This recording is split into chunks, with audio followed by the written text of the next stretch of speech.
بسم اللہ الرحمن الرحیم۔ معزز خواتین و حضرات، السلام علیکم۔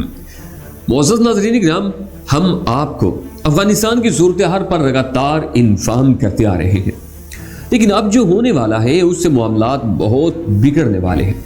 پاکستان اور امریکہ اس دفعہ آمنے سامنے آنے والے ہیں۔ اس دفعہ جو بائیڈن اور امریکہ کی اسٹیبلشمنٹ ایسی غلطی نہیں کرنے والی جس کے بعد ڈاکومنٹس رپورٹ جاری کرنی پڑے کہ ہم نے یہاں پر کوئی بھی حملہ نہیں کیا، یہاں پر تو پاکستان نے ہمیں ہرانے کے لیے سارا کچھ کیا ہے۔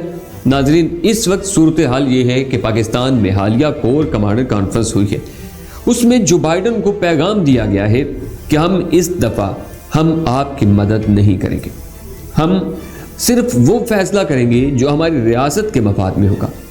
اور اس کور کمانڈر کانفرنس کا جو اعلامیہ پاک فوج کی طرف سے جاری کیا گیا ہے اس کا سب کو پتہ ہے، اس کی تفصیل ہم نے پچھلی ویڈیو میں آپ سے شیئر بھی کی تھی۔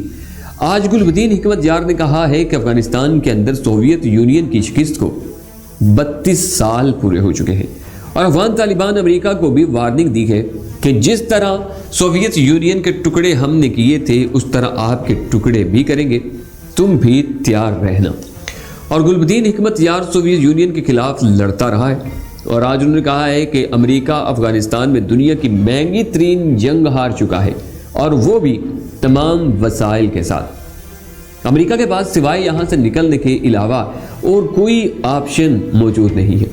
تو پھر یہ ہے کہ امریکہ یہاں سے نکل جائے، اور اگر وہ نہیں نکلتا تو امریکہ اپنی پوری تیاری کر لے۔ اور پھر اشرف غنی کی حکومت کو گلبدین حکمت یار نے کرٹیسائز کرتے ہوئے کہا کہ ہم اشرف غنی کی حکومت پوری طرح نااہل سمجھتے ہیں، بلکہ وہ ہو چکی ہے نااہل، اور اگر یہ پیچھے نہ ہٹے تو ان کی حکومت بھی ختم کر دی جائے گی۔ یعنی امریکہ کو پیغام دیا گیا کہ تمہیں بھی نہیں چھوڑیں گے اور تمہارے پٹھو کو بھی نہیں چھوڑیں گے۔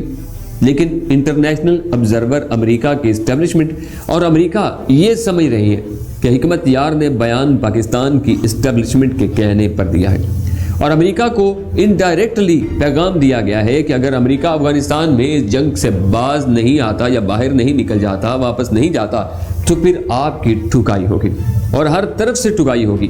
اور یہ کمانڈر کانفرنس کے بعد حکمت یار خان کا بیان ہے۔ اور گلبدین حکمت یار ہمیشہ پاور کے ساتھ رہتا ہے، وہ لڑے ضرور ہیں سوویت یونین کے ساتھ، مگر افغان طالبان جیسا معاملہ نہیں تھا۔ اور جب افغانستان میں حالات خراب ہوئے، ملا عمر نے ان سب کی ٹکائی کی تو یہ ایران کے اندر رپوش ہو گئے تھے۔ ان کے تعلقات ترکی کے ساتھ ہیں، اور طیب اردگان ان کو اپنا استاد کہتے ہیں۔ اور گلبدین حکمت یار کے تعلق ایران کے ساتھ بڑے اچھے بھی ہیں، اور پاکستان کی اسٹیبلشمنٹ افواج اور عمران خان کے ساتھ بھی بڑے اچھے تعلقات رکھتے ہیں، اور عمران خان کی ان کے ساتھ میٹنگ ہوئی ہے۔ اور گلبدین حکمت یار خان کے تعلقات اگر کسی کے ساتھ ٹھیک نہیں ہے تو وہ ایک امریکہ اور دوسرا بھارت ہے۔ ناظرین، اب اس صورتحال کو دیکھتے ہوئے جنرل لائیڈ آسٹن نے عنقریب پاکستان کا دورہ بھی کرنا ہے۔ جنرل باجوہ سے ملاقات کرنے کے لیے آنا ہے، اور عمران خان سے بھی ملاقات ہو سکتی ہے۔ جو بائیڈن نے ابھی تک عمران خان کو کال نہیں کی، کیونکہ پاکستان نے ابھی تک کوئی لابی ہائر نہیں کی کہ جو بائیڈن عمران خان کو کال کرے۔ پاکستان نے ابھی تک امریکہ کو بھاؤ نہیں دیا کہ جو بائیڈن کال کرے۔ پاکستان کی جانب سے کوئی دباؤ نہیں ڈالا جائے گا، کیونکہ ہم اس وقت امریکہ کی کوئی ضرورت نہیں محسوس کرتے۔ جو بائیڈن کو بھی اس بات کا ادراک ہو چکا ہے کہ پاکستان پوری طرح چائنا کے کیمپ میں جا چکا ہے۔ اب صورتحال یہ ہے کہ انٹرنیشنل آبزرور امریکہ کی اسٹیبلشمنٹ یہ سمجھ رہی ہے کہ پاکستان کی فوج نے ہمیں یہ دھمکی دلوائی ہے، مگر ہمیں دھمکی دلوانے کی کیا ضرورت ہے امریکہ کو؟ ویسے بھی کوئی امریکہ کو چھوڑنے والا تو ہے نہیں، ہماری تو دھمکیوں کی ضرورت رہتی نہیں ہے۔ اب ظاہر سی بات ہے کہ ہم چائنا کے کیمپ میں چلے گئے ہیں، تو اب ہم امریکہ کو سپورٹ نہیں کرنے والے۔ اور جنرل باجوہ نے کتنی دفعہ مذاکرات کیے ہیں، عمران خان آگے بڑھے ہیں۔ اس صورتحال کے اندر پاکستان کی فوج کیوں عمران خان کو کلیئرلی سپورٹ کرتی رہی ہے؟ کیونکہ عمران خان کا یہ موقف ہے کہ امریکہ افغانستان سے نکلے اور یہ جنگ ختم ہو۔ عمران خان کی جانب سے فوج کے ساتھ یہ بات کی گئی ہے کہ ہم ان کی جنگ میں نہیں جائیں گے۔ جنگ میں جانے کا مطلب یہ ہے کہ آپ نیٹو سپلائی بحال کریں، میں اس کے حق میں نہیں۔ فوج کا بھی یہی موقف ہے۔ اور جب جنرل قاسم والا معاملہ ہوا تھا تو ناظرین، پاکستان کی فوج سے امریکہ نے اڈے مانگے تھے، تو اس وقت پاکستان نے امریکہ کو انکار کر دیا تھا، کیونکہ چائنا بھی راضی نہیں تھا کہ پاکستان امریکہ کو اڈے دے۔ امریکہ ایران کے پاس جانا نہیں چاہتا تھا۔ چائنا کے ایران میں $50 ارب کی انویسٹمنٹ ہے۔ پاکستان ایک نئی جنگ شروع نہیں کرنا چاہتا۔ ہم کیوں امریکہ کا ساتھ دیں؟ ہم نے تو امریکہ سے مدد لیتے ہیں اور نہ ہی جہاد لیتے ہیں، لہٰذا ہمیں کوئی پرواہ نہیں ہے کہ چائنا ہمارے ساتھ ہے۔ اگر امریکہ زندگی میں کبھی پاکستان پر پابندیاں لگائے گا تو چائنا کی ویٹو پاور ہمارے کام آئے گی۔ وہ چائنا پابندیاں ویٹو کر دے گا اور FATF کے اندر امریکہ چاہ کر بھی ہمیں بلیک لسٹ نہیں کر سکتا۔ اس بات کو آپ نے سمجھنا ہے کہ اگر امریکہ میں یہ پیغام گیا ہے کہ پاکستان کی اسٹیبلشمنٹ قلب الدین حکمت یار خان کے بیان کے پیچھے ہے اور پاکستان امریکہ کو چت کرنا چاہتا ہے، تو امریکہ کو یہ سمجھ لینا چاہیے کہ امریکہ اس وقت ہار جائے گا جس وقت پاکستان نے کہہ دیا کہ ہم اب آپ کی جنگ میں نہیں جائیں گے۔ اور آپ جب نیٹو سپلائی پاکستان سے نہیں جانے دیں گے تو امریکہ نے پھر لڑنا کہاں سے ہے؟ اور جب آپ سپلائی بند کریں گے تو پھر امریکہ پاکستان کو دھمکیاں دے گا۔ ابھی تو امریکہ حالات کو دیکھ رہا ہے۔ آپ کو کیا لگتا ہے جو بائیڈن ایڈمنسٹریشن یا اسٹیبلشمنٹ یہ بات نہیں دیکھ رہے کہ گلب الدین حکمت یار کیا بیان دے رہا ہے؟ حکمت یار کا بیان کیا ہے؟ اس کے پیچھے کون کھڑا ہے؟ پاکستان کے بارے انٹرنیشنل آبزرور جو مرضی سوچے، ہمارا موقف اس میں کلیئر ہے۔ عمران خان بڑے سخت موڈ میں ہے۔ پاکستان کی فوج، انٹیلیجنس ایجنسی، اسٹیبلشمنٹ کے سربراہ تک یہ کبھی نہیں چاہتے کہ اب اس خطے میں دوبارہ جنگ شروع ہو، کیونکہ اس جنگ میں جتنا نقصان پاکستان نے اٹھایا ہے اور کسی نے نہیں اٹھایا۔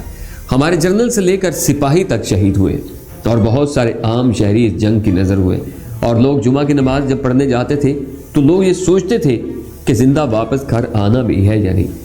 اس کرائسس سے پاکستان کو فوج نے نکالا ہے اور کراچی، بلوچستان، وزیرستان دہشت گردوں سے پاک کیا ہے۔ تو کیا آج پھر یہ پاکستان کی فوج چاہے گی کہ دوبارہ ہم اس جنگ میں چلے جائیں اور قربانیاں دیں؟ اب ایسا ہو ہی نہیں سکتا۔ اب ہم کسی جنگ کا حصہ نہیں بنیں گے، کیونکہ اب جو جنگ شروع ہونی ہے اور اوپر سے اکھنڈ بھارت والا جو سلسلہ ہے، اب حال ہی میں افغان طالبان نے جو بائیڈن سے کہا کہ اگر آپ نے یہ جنگ ختم نہ کی تو ہم آپ کا بیڑا غرق کر دیں گے، اگر آپ نے معاہدہ پورا نہ کیا تو پھر آپ کا بھی روس والا حال ہوگا، ہم آپ کو کسی صورت بھی نہیں چھوڑیں گے۔ اور اگر پاکستان افغان طالبان سے استعفیٰ رزلٹ چاہتا ہے تو ظاہر سی بات ہے کہ ہمیں نیٹو سپلائی بند رکھنی ہے۔ اور دوسری جانب چائنا بھی کبھی نہیں چاہتا کہ پاکستان نیٹو سپلائی چاہنے دے، اور اگر یہ نیٹو سپلائی چاہتی بھی ہے تو افغان طالبان کو کوئی فرق نہیں پڑتا۔ 20 سال ہو گئے سپلائی جا رہی ہے، اس کے باوجود امریکہ کی شکست ہوئی ہے، لیکن افغان طالبان پلس پوائنٹ یہ چاہتے ہیں کہ پاکستان بھی ہمارا ساتھ کھل کر دے۔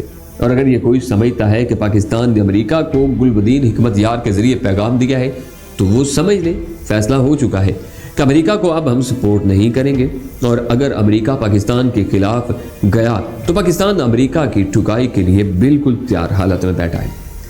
ناظرین، اگر آپ کو یہ ہماری ویڈیو پسند آئی ہے تو اسے لائک کیجئے، اپنے دوستوں کے ساتھ شیئر کیجئے، اور اگر آپ پاکستان سے محبت کرتے ہیں تو کمنٹس باکس میں پاک فوج زندہ باد، پاکستان پائندہ باد لازماً لکھیے گا۔ اپنا بہت سارا خیال رکھیے گا۔ نئی ویڈیو اور نئی خبر کے ساتھ انشاءاللہ پھر حاضر ہوں گا۔